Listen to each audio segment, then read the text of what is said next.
Bonjour, docteur Gérard Fossat. Pouvez-vous nous dire en quoi consistent les constellations familiales? Les constellations familiales sont une technique qui est affiliée au courant général de la thérapie familiale systémique telle que c'est apparue dans les années 1950 aux USA. Dans la forme, les constellations familiales sont différentes puisqu'on a un seul représentant de la famille qui vient travailler, alors que dans la thérapie familiale classique, on a toute la famille qui vient consulter le thérapeute. Mais dans le fond, ce sont les mêmes acquis, les acquis de la thérapie familiale systémique. Mais pourquoi ce terme constellation? Le terme constellation n'a rien à voir avec l'astrologie, bien sûr. En fait, en France, on a pris le terme constellation qui est assez éloigné du terme original anglo-saxon, en l'occurrence allemand, qui est Aufstellungen. Le verbe aufstellen, ça veut dire mettre en place. Donc il s'agit d'un positionnement. Cette technique étudie le positionnement des membres de la famille dans une pièce, dans une salle dans laquelle on travaille. Et en pratique, comment procède-t-on avec cette technique? On a un groupe de personnes qui se réunit dans une grande salle, une dizaine de personnes, ça suffit.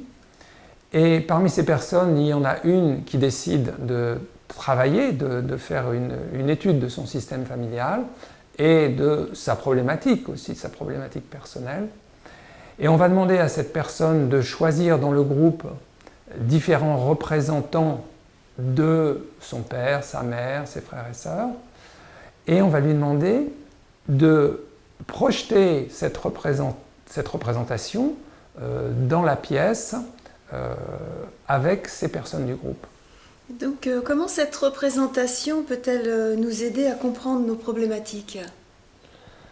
Cette représentation intérieure que la personne projette dans la pièce, c'est un positionnement des membres de sa famille les uns par rapport aux autres, avec des espaces entre les personnes, des angles entre les différents représentants de sa famille. Et ça signe un interrelationnel familial, c'est-à-dire une façon dont la communication, dont le relationnel s'est mis en place dans cette famille. Ça peut signer aussi un inconscient collectif familial, voire une problématique transgénérationnelle qui s'est cristallisée, quelque chose qui s'est cristallisé sur plusieurs générations. Pouvez-vous donner des exemples de problématiques familiales déjà rencontrées? On a des problèmes, on a en fait d'abord des pathologies classiques, comme la toxicomanie avec ou sans délinquance, l'alcoolisme dans une famille. On a aussi souvent des problèmes d'attouchement, d'inceste, qui peuvent être récurrents dans une famille.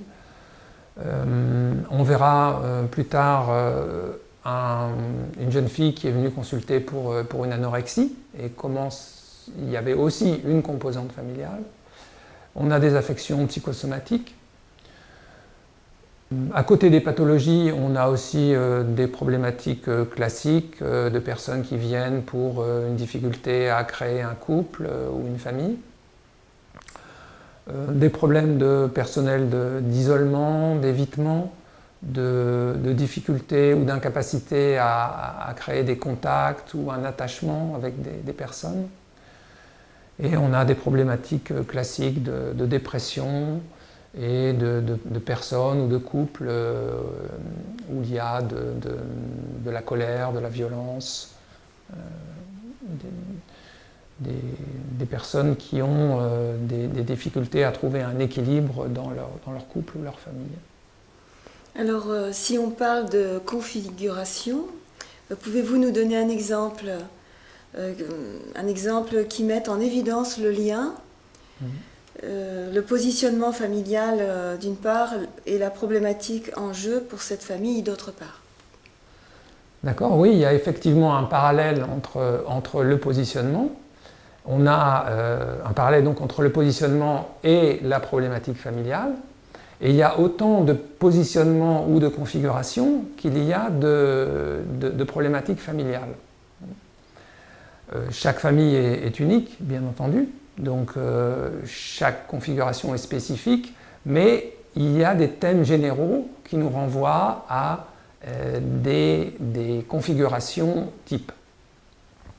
La première qu'on va pouvoir étudier, c'est le cas d'une jeune fille anorexique qui était venue consulter à l'époque parce qu'elle voulait, en complément de la thérapie médicale qu'elle suivait pour son anorexie, elle voulait aussi comprendre comment son système familial pouvait être aussi en cause dans la genèse de cette pathologie. Merci docteur Gérard Fossat. Alors à présent, nous allons pouvoir visionner différentes configurations telles qu'on les rencontre dans la pratique. Merci à vous.